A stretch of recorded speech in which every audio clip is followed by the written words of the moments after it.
In this video lecture, we will discuss applications of convergence theorem that we saw in the previous video lecture. Recall we have seen the monotone convergence theorem, which says non-negative functions that are increasing to another function, their integrals will also increase, so the integral of that function. Then FATOU'S lemma that says in the limit we may either lose mass or keep mass but not gain mass. And the dominated convergence theorem, which allows us to enter the limit inside an integral as long as the functions inside the integral satisfy a mild condition, which is they are all dominated. That's where the term comes from. They are dominated by one function which is integrable. So here's the first application. If we have a sequence of random variables that converges to another random variable, here this almost surely means there's the set omega for which omega n, xn, converges to x. We can think here this is xn of omega, x of omega, that this set is a set that has a full measure, meaning its complement has measure 0, which means this set has measure 1. So this is what the corollary is saying. If it converges almost surely, and they're always bounded by a function m, then their expectations also converge. And how to prove that? Well, take g. This is a random variable. Well, let's not write it g because we are talking about random variables this time. Let's call it y. Take y as the constant random variable, y equal m. Then what we have is the absolute value of these xn is bounded by this random variable y, which is also a Borel function because it's constant. So it is a Borel function, it is measurable. And by assumption, well, this y equals m. So the expectation of y, because this is a probability space, not a measure space, the expectation of y equals m. This is an important difference between probability spaces and measure spaces in general, is that constant functions have a finite integral.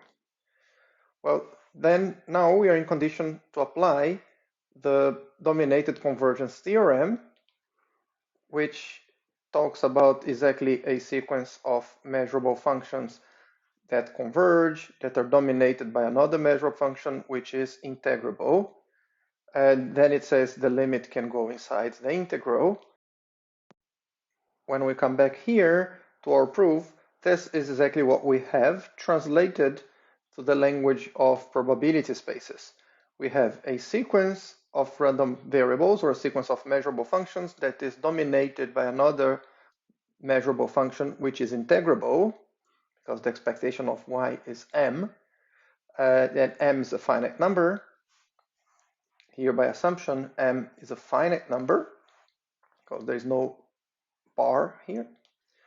And well, then we can conclude by the dominated convergence theorem, expectation of xn converges to expectation of x, because this is simply the integral of xn of omega p d omega. So it's the Lebesgue integral of this measurable function with respect to this measure converges to the integral of x of omega p of d omega. This concludes the proof. Now some exercise. This one, it is there's a little trick here. It looks like it was something related to the monotone convergence theorem, but it has a very little to do with the monotone convergence theorem. So fn is not increasing to a function f, it is decreasing to a function f. That function f is non-negative, and we assume that f1 is integrable. Integrable means, of course, the integral of f1 with respect to mu is a finite. Okay. Why do I say this is integrable? Well, it cannot be minus infinity because f1 is larger then f, and f is larger than 0, so f1 is non-negative. So its integral is defined. It can be finite or infinite, but this assumption is saying it is finite. So the exercise for you is to use the previous theorems. There are 3 theorems, just so you can try each one of the 3, see which one of them will give you this.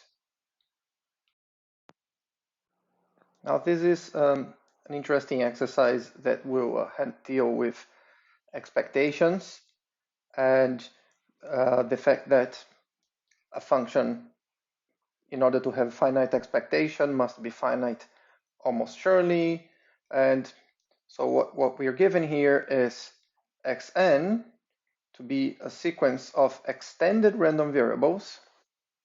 We assume that the sum of the expectation of their absolute values converges.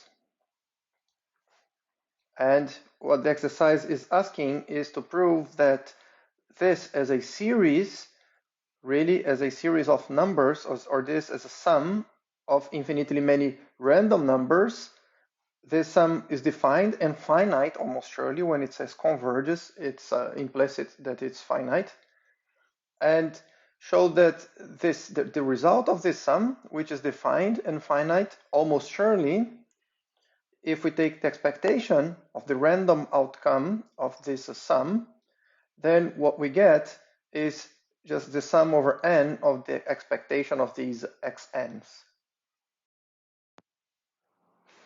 A little hint to this exercise is the following. If this sum over any countable set of index n, if this sum is finite, then this converges. And these are numbers. Our an, let's say an can be extended or extended numbers. Of course, they can be extended numbers, but that does not mean much, because this condition will never be satisfied if one of them is infinite.